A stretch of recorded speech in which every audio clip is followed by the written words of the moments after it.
Good morning बच्चों। थोड़ा सा आगे देखेंगे हम लोग। आज पिछले क्लास में जो हम लोगों ने देखा था कि पीएच वैल्यू क्या है, आज आगे देखेंगे सूचक क्या है। सूचक जैसा कि 7th क्लास में भी तुम लोग पढ़ी थी कि सूचक वे पदार्थ होते हैं जो अम्ल और क्षार की पहचान कराते हैं, है ना। और उसमें लिटमस पेपर, फेनोल्फ्थालीन, मेथाइल ऑरेंज, हल्दी, ये सब का नाम तुम लोग पढ़ी थी। ठीक है, फिर से आज एक बार हम लोग ये करेंगे कि सूचक वे पदार्थ होते हैं जो अम्ल क्षार की पहचान कराते हैं। ठीक है, अब जो 10th क्लास में आगे परिभाषा है वो सूचक वे पदार्थ जिनका उपयोग आयतनात्मक विश्लेषण में किसी रासायनिक अभिक्रिया के पूर्ण होने की जानकारी प्राप्त करने में होता है। मतलब सूचक ऐसे पदार्थ हैं जिनका उपयोग आयतनात्मक, जब हम लोग रासायनिक अभिक्रिया आयतन के आधार पर लेकर के करते हैं, निश्चित आयतन के आधार पर रासायनिक अभिक्रिया कराई जाती है, तो वह रासायनिक अभिक्रिया किस प्रकार पूरी होती है, वह पूरी होने की जानकारी जो मिलती है सूचक के माध्यम से ही मिलती है।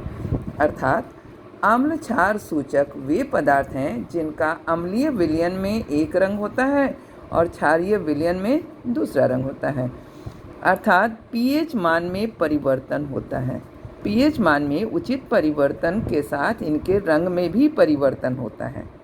जैसे फेनोल्फ्थालीन जो होता है दुर्बल क्षारीय विलयन में रंगहीन होता है, लेकिन वहीं प्रबल क्षारीय विलयन में गुलाबी हो जाता है, जबकि क्या है, क्षारीय विलयन ही है। केवल इनके पीएच मान के आधार पर इनकी दुर्बल और प्रबल क्षारीय विलयन इनको कहते हैं, तो इसमें भी इसके रंग में परिवर्तन हो जाता है। इससे स्पष्ट है कि किसी अम्ल क्षार सूचक का रंग सभी क्षारीय विलयनों में एक सा हो यह कोई आवश्यक नहीं है। ठीक है, तो इस तरह से हम सूचक के बारे में थोड़ी सी जानकारी इतना रखेंगे कि पीएच के मान में उचित परिवर्तन के साथ जो रासायनिक अभिक्रिया के पूर्ण होने में को दर्शाता है वह सूचक कहलाता है। और अम्ल क्षार सूचक जो होता है अम्लीय विलयन में एक रंग, क्षारीय विलयन में दूसरा रंग होता है। यहाँ कुछ एग्जाम्पल्स दिए हुए हैं, जैसे मेथिल ऑरेंज है। मेथिल ऑरेंज का परिसर पीएच परिसर जो होता है 3.1 to 4.5 होता है। यह उससे कम पीएच परिसर से कम पीएच वाले विलयन में लाल रंग होता है और अधिक में पीला हो जाता है, तो इसका रंग बदल जाता है। इसी तरह से लिटमस है, फेनोल्फ्थालीन है। ठीक है, इसके बाद हम लोग देखेंगे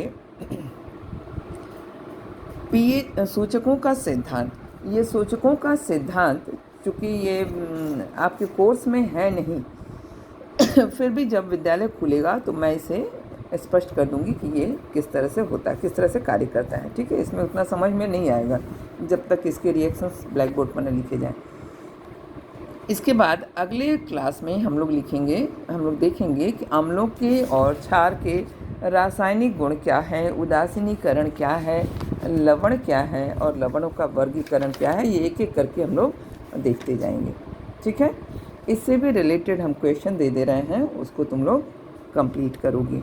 और यहाँ सूचक तक कंप्लीट करके पूरा काम कंप्लीट करने के बाद अम्ल, क्षार और लवण के गुणों को पढ़ेंगे। ठीक है, थैंक यू।